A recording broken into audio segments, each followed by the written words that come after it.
बिस्मिल्लाहिर्रहमानिर्रहीम। सजाद अहमद की तरफ से सबको सलाम पहुँचे। मैंने वीडियो बेसिक के वीडियो ऑलरेडी अपलोड किए थे, लेकिन उनमें कुछ वीडियो ऐसी थी जिनके अंदर आवाज़ का इशू आ रहा था, इसलिए ये वीडियो दोबारा अपलोड की जा रही हैं। वीडियो स्टार्ट करने से पहले मेरी आपसे गुजारिश है कि अगर आपने चैनल को सब्सक्राइब नहीं किया तो सब्सक्राइब कर लें। वीडियो के मतलब अपने दोस्तों को बताएं। अगर वीडियो अच्छी लगे तो ही लाइक करें और दोस्तों के साथ शेयर करें। चलें स्टार्ट करते हैं। सबसे पहले हम देखेंगे फोकस क्या चीज़ है, उसके बाद देखेंगे चेंज ऑफ द फोकस, फिर managing control on the form using multiple form, और एंड पे छोटा सा क्विज़ होगा। चलें देखते हैं। सबसे पहले जो लिखा है वो फोकस के मतलब है कि फोकस क्या चीज़ है। Focus a control with focus is control that will accept user action. यानी कि बाज़ दफ़ा आपने देखा होगा कि अगर हमने कोई फॉर्म फिलअप करना है ऑनलाइन, तो वहाँ क्या होता है कि बहुत सी फील्ड होती हैं जिनके हमने अंदर डाटा देना होता है, यानी कि name, phone number, city, country, इस तरह। तो पूरे के पूरे फॉर्म के ऊपर हमने एक टाइम पे डाटा नहीं एंटर करना होता, बल्कि एक टाइम पे हम एक ही डाटा एंटर करते हैं एक ही फील्ड के अंदर। तो जिस फील्ड के अंदर हमने डाटा एंटर करना होता है वो कर्सर वहाँ ब्लिंक कर रहा होता है, या वो वाली फील्ड थोड़ी सी बाकियों सब से हट के थोड़ी वाज़िया नज़र आ रही होती है कि आपने इसके अंदर डाटा एंटर करना है। तो उस चीज़ को कहते हैं फोकस। यानी कि जिस चीज़ को हमने अब फोकस किया हुआ है इसके अंदर हमने कोई काम करना है, यूज़र ने कोई एक्शन करना है। The focus determine where the next action will take place. तो फोकस ही ये डिटरमाइन करता है कि ये बताता है यानी कि नेक्स्ट आगे आपने क्या काम करना है। The control with the focus is always highlighted. तो जो फोकस जिस चीज़ पे होता है वो हाईलाइट हो जाता है। The focus often move from control to control as the user work. तो नॉर्मली क्या होता है, फोकस जो है एक कंट्रोल से दूसरे कंट्रोल, दूसरे से तीसरे, तीसरे से चौथे कंट्रोल मूव करता रहता है। यानी कि पहले नाम होगा, फर्स्ट नेम होगा, फिर सेकंड नेम होगा, मिडिल नेम होगा, फादर नेम होगा, इस तरह। यानी कि जिसके अंदर हम नाम लिखेंगे वो टेक्स्ट बॉक्स पहला हो गया, दूसरा टेक्स्ट बॉक्स, फिर तीसरा टेक्स्ट बॉक्स, फिर चौथा टेक्स्ट बॉक्स। यानी कि इस तरह कह रहा है कि ये कंट्रोल बाय कंट्रोल या कंट्रोल टू कंट्रोल मूव करता रहता है फोकस मतलब एक वो पॉइंट जहाँ हमने डाटा एंटर करना है या कोई हमने काम सर अंजाम देना है उस बटन के ज़रिए। Only one control can have the focus at any one time. तो एक टाइम के ऊपर एक ही हम फोकस ले सकते हैं, एक ही कंट्रोल के ऊपर। You can change the focus from one control to another control by clicking on control या बाय प्रेसिंग टैब की। तो कह रहा है कि आप एक फील्ड से दूसरी फील्ड की तरफ जा सकते हैं, फोकस कर सकते हैं। कैसे? या तो माउस के ज़रिए क्लिकिंग, या आप टैब का की दबाएंगे, ये TAB टैब का की कीबोर्ड के ऊपर होता है, वो की दबाएंगे तो आपका फोकस ऑटोमेटिकली आगे आगे जाते जा रहेगा। फॉर एग्ज़ाम्पल अगर आप ये इमेज देखें जिसके अंदर ये ऑनलाइन डाटा फिल करने का एक प्रोसेस है, एक फॉर्म है, उसमें क्या होता है कि इसमें किसी के ऊपर भी फोकस नहीं है।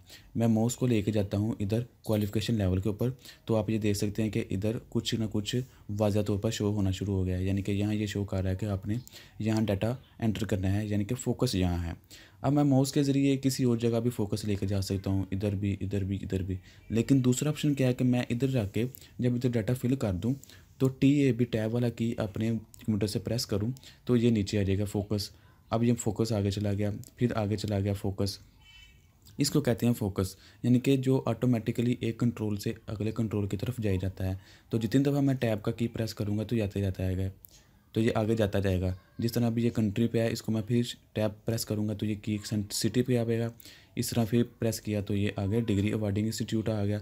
तो इस तरह यूनिवर्सिटी नेम आ गया, तो आगे स्कूल और कॉलेज। तो इसको कहते हैं फोकस, एक जगह से दूसरी जगह, यानी कि एक कंट्रोल से दूसरे कंट्रोल की तरफ जाता है। तो जिसके ऊपर ये होता है यूज़र उसी से इंटरेक्ट होता है। यानी कि अब अगर ये स्कूल और कॉलेज के ऊपर है तो यहाँ बस मैं अपना नाम लिख सकता हूँ, बाकियों के नेम पे नहीं।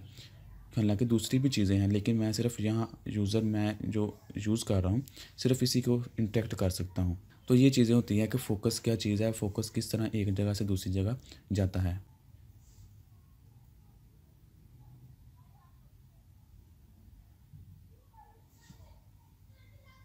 The control with focus receive all की फ्रॉम द यूज़र। तो इससे क्या होता है कि जिस कंट्रोल के ऊपर फोकस होता है वो तमाम का तमाम डाटा या तमाम की टेक्स्ट बॉक्स से ले लेता है। मसलन हैश की है, डॉलर साइन है, नेम है, ABC है, 1 2 3 है, सब के सब।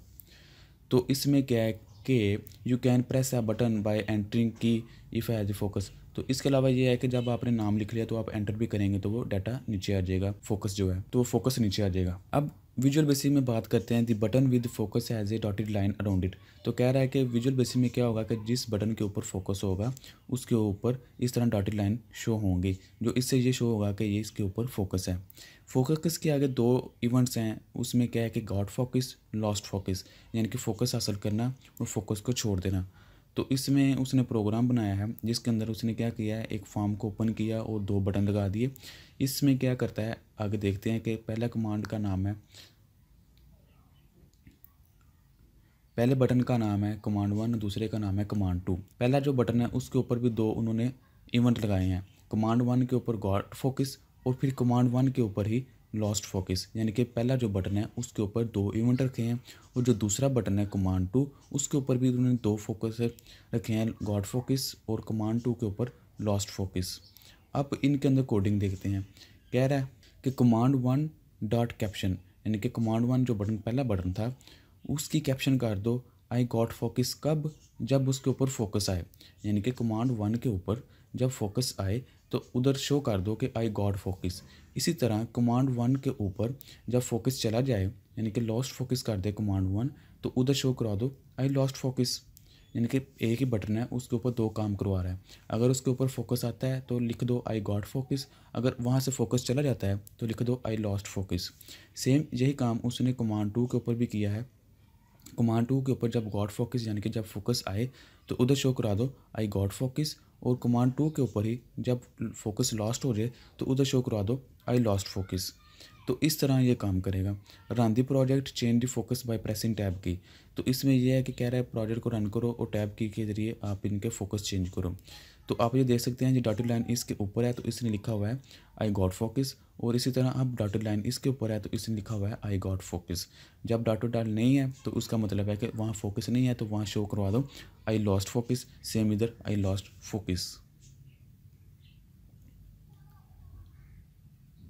इसके अलावा ये कह रहा है कि विजुअल बेसिक के अंदर हम डायरेक्ट भी किसी फोकस को चेंज कर सकते हैं, यानी कि अगर हमने 20-30 कोई कंट्रोल लगाए हुए हैं तो ऐसा नहीं है कि हम एक एक करके एंड पे जाएं, हम डायरेक्टली भी किसी एक फोकस पे जा सकते हैं। तो वो किस तरह जा सकते हैं, इधर आप ऑब्जेक्ट का नाम लिखेंगे और डॉट लगाएंगे और उसके आगे उसका मेथड कॉल कर देंगे सेट फोकस वाला कि इसके ऊपर जाके तुम फोकस सेट कर दो। जिस भी ऑब्जेक्ट का हम नाम लिखेंगे, टेक्स्ट बॉक्स 1 या बटन 1 वट एवर जो भी।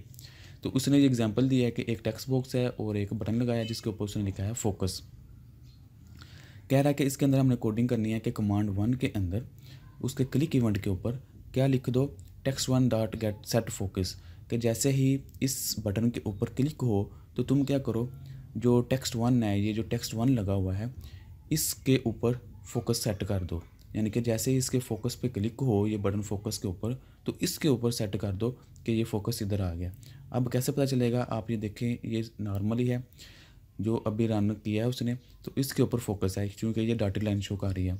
जैसे ही इसके ऊपर क्लिक किया जाएगा तो वो कोडिंग चलेगी। कोडिंग में क्या लिखा है टेक्स्ट 1 डॉट सेट फोकस, तो टेक्स्ट 1 को सेट फोकस कर दो। तो जैसे ही ये कोडिंग चलेगी, ये टेक्स्ट 1 आप देख रहे हैं टेक्स्ट बॉक्स जो 1 है और इसके ऊपर ये छोटा सा ब्लिंक नज़र आ रहा है, जिसका मतलब ये है कि अब फोकस इधर है, यूज़र डाटा इधर एंटर करेगा। जिस तरह मैंने पहले आपको एग्जांपल दिखाई ऑनलाइन डाटा एंटर करने वाली, तो जिधर जिधर फोकस जाता है वहाँ वहाँ ब्लिंक नज़र आता है ताकि हम डाटा को एंटर कर सकें। इसके अलावा जो नेक्स्ट टॉपिक आता है उसके अंदर देखते हैं कि managing control on the farm, कि हम फार्म के ऊपर किस तरह मुख्तलिफ कंट्रोल को मैनेज करते हैं। बाय सेलेक्टिंग मल्टीपल कंट्रोल, दो तरीके हैं कि हम मुख्तलिफ कंट्रोल, मसलन हमने अगर 20 बटन लगाए हैं या 10 बटन लगाए हैं, 5 बटन लगाए हैं, 5 टेक्स्ट बॉक्स लगाए हैं, कोई भी चीज़ लगाई है तो उनको हम एक जैसी विथ और एक जैसी हाइट देना चाहते हैं। तो फिर क्या करेंगे कि हम सबको सिलेक्ट करके अपनी मर्ज़ी का जो भी काम करना कर लेंगे। या पहले उन्होंने एग्जांपल दिया टेक्स्ट बॉक्स की, इसमें क्या किया है कि 2 टेक्स्ट बॉक्स लगाए हैं। अगर उधर फ़र्ज़ करो 10 टेक्स्ट बॉक्स लगे हुए हैं या 20 लगे हुए हैं तो बार बार हम एक एक को सिलेक्ट करके उनकी प्रॉपर्टी चेंज करें, उनकी टेक्स्ट चेंज करें, उनका कलर चेंज करें, तो उससे बेहतर हाल ये है कि आप सबको सिलेक्ट करो और इकट्ठे जाके उसकी कोई भी प्रॉपर्टी चेंज करनी है तो वो कर दो। तो उसमें बैक कलर प्रॉपर्टी होती है टेक्स्ट बॉक्स के लिए और 4 कलर होती है। जब हम इकट्ठे चीज़ें सेलेक्ट करके इकट्ठी प्रॉपर्टी चेंज करेंगे तो वो सब के सब के ऊपर चेंज हो जाएंगी। फॉर एग्जांपल अगर हम 5 टेक्स्ट बॉक्स को इकट्ठा सेलेक्ट करते हैं और उनका टेक्स्ट कलर चेंज कर देते हैं रेड, तो सब के सब रेड हो जाएंगे। अब इनको इकट्ठा कैसे सेलेक्ट कर सकते हैं, कीबोर्ड के ज़रिए जब आप कंट्रोल की देख रहे होंगे CTRL की, ये वाली की कंट्रोल की होती है कीबोर्ड के ऊपर, आप उसको प्रेस करें और एक टेक्स्ट बॉक्स के ऊपर क्लिक करें, फिर दूसरे टेक्स्ट बॉक्स के ऊपर क्लिक करें, फिर तीसरे टेक्स्ट बॉक्स के ऊपर क्लिक करें। जिसको आप सेलेक्ट करना चाहते हैं सब के ऊपर क्लिक करें। कंट्रोल की आपने नहीं छोड़नी जब तक सबको सिलेक्ट ना कर लिया जाए, यानी कि कंट्रोल दबा के रखेंगे तो तमाम की तमाम चीज़ें सेलेक्ट होती जाएंगी। जिसके ऊपर आप क्लिक करते जाएंगे वो तमाम चीज़ें सेलेक्ट होती जाएंगी। तो इसके बाद जो दूसरी है वो है अलाइनमेंट या अलाइनिंग कंट्रोल, कि कंट्रोल को किस तरह लाइन करना है। लाइन मतलब कि लेफ्ट की तरफ से कितना मार्जिन होना चाहिए, सेंटर में कितना मार्जिन होना चाहिए, टॉप की तरफ से कितना होना चाहिए, बॉटम की तरफ से उसका कितना होना चाहिए। तो ये तमाम की तमाम चीज़ें यानी कि थोड़ा अपीयरनेस थोड़ी डिज़ाइनिंग में आ जाती हैं। उसके बाद यूजिंग मल्टीपल फॉर्म, तो एक प्रोजेक्ट के अंदर अभी तक हमने देखा था कि एक ही हम फॉर्म यूज़ करते थे जो कि बाय डिफ़ॉल्ट वे भी हमें देता था। लेकिन बाज़ दफ़ा ऐसे कम्प्लेक्स सॉफ्टवेयर बनाने पड़ जाते हैं जिसके अंदर वेलकम वाला अलग पेज बनाना पड़ता है, डाटा एंट्रिंग वाला अलग पेज बनाना पड़ता है, और अपनी सर्विसेज बताने के लिए अलग पेज बनाना पड़ता है, अपना जो सारा हिस्ट्री है उसके लिए अलग पेज बनाना पड़ता है। इसके अलावा कुछ और चीज़ें होती हैं, सबके लिए अलग अलग पेज बनाने पड़ते हैं। तो उनके लिए क्या है कि अलग अलग हम फॉर्म रखते हैं। तो कह रहा है कि right click in the project explore के ऊपर आप जब राइट क्लिक करेंगे तो सिलेक्ट फॉर्म एंड ऐड सब मेन्यू, तो वहाँ एक फॉर्म होगा बटन और फॉर्म के अंदर ऐड का बटन होगा, आप उसको क्लिक करें। तो दूसरा ये है कि select add form from the project menu, तो सिंपल आप डायरेक्ट भी वहाँ से सिलेक्ट कर सकते हैं ऐड फॉर्म। ये आप पिक्चर देख सकते हैं कि दो तरीके हैं कि आप यहाँ जाएँ प्रोजेक्ट और ऐड फॉर्म, ऐड के अंदर ऐड और इधर फॉर्म, तो इस तरह भी आप इसको ऐड कर सकते हैं। दूसरा उन्होंने क्या किया है कि एक करके दिखाया कि आप एक तरह का प्रोजेक्ट ओपन करें, उसके अंदर क्या करें, प्रोजेक्ट के अंदर जाएं और उसके ऐड फॉर्म पे क्लिक करें, तो इस तरह आपको एक ये फॉर्म नज़र आएगा और एक ये फॉर्म नज़र आएगा। बाय डिफ़ॉल्ट जो होता है वो फॉर्म 1 होता है, जो आपने फॉर्म ऐड किया वो फॉर्म 2 है। तो इसके अंदर क्या है कि double click on the button on the form 1, दोनों के ऊपर क्या किया उन्होंने बटन लगा दिए हैं। एक ये बटन लगा दिया जिसके ऊपर उन्होंने कैप्शन रख दिया है शो फॉर्म 2, यानी कि जब ये क्लिक हो तो मुझे ये फॉर्म शो करो, और जब ये शो फॉर्म 1 वाला बटन क्लिक हो तो ये फॉर्म शो करो। अब इनके अंदर कोडिंग क्या करनी है, ज़ाहिर सी बात है कोडिंग इसी से रिलेटेड होगी। सबसे पहले क्या double click on the form 1, यानी कि जो फॉर्म 1 के ऊपर बटन लगा हुआ है उसके ऊपर डबल क्लिक करें तो इसकी कोडिंग वाली विंडो ओपन हो जाएगी। जब इसकी विंडो ओपन होगी तो इसके अंदर हमने क्या करना है, असल में ये बटन 1 है लेकिन फॉर्म 1 के ऊपर लिखा हुआ है और इसकी जो कैप्शन है वो लिखा हुआ है कि फॉर्म 2 को शो करना है, यानी कि ये कमांड 1 है क्योंकि पहला बटन है। इसके क्लिक इवेंट पे क्या करना है, हमने हाइड कर दो किसको, फॉर्म 1 को, यानी कि इस फॉर्म को हाइड कर दो, इस फॉर्म को हाइड कर दो और फॉर्म 2 डॉट शो और फॉर्म 2 को शो कर दो। यानी कि यही हम चाहते हैं कि जब ये बटन हो क्लिक तो इस फॉर्म को हम हाइड कर दें और सिर्फ फॉर्म को हम शो कर दें। सेम इसी तरह इसके उल्ट कोडिंग हम इसके अंदर करेंगे जिसके अंदर हम क्या करना चाहते हैं, फॉर्म 1 को शो करना चाहते हैं। तो आप इधर देख सकते हैं कि कह रहा है कि फॉर्म 2 को हाइड कर दो और फॉर्म 1 को शो कर दो। एक चीज़ जो आपने याद रखनी है कि पहले आपने हाइड का कॉल करना है फिर आपने शो का करना है। ऐसा नहीं है कि ऑलरेडी एक शो है और दोबारा एक और शो कर दो, नहीं, बल्कि जो ऑलरेडी है पहले उसको हाइड करो और फिर एक नया शो करवाओ। तो यहाँ तक के लिए आप देखें एक क्विज़ है और इसके आंसर आप नीचे कमेंट्स में ज़रूर लिखें। बाकी वीडियो नेक्स्ट वीडियो में देखेंगे, तब तक के लिए अल्लाह हाफिज़।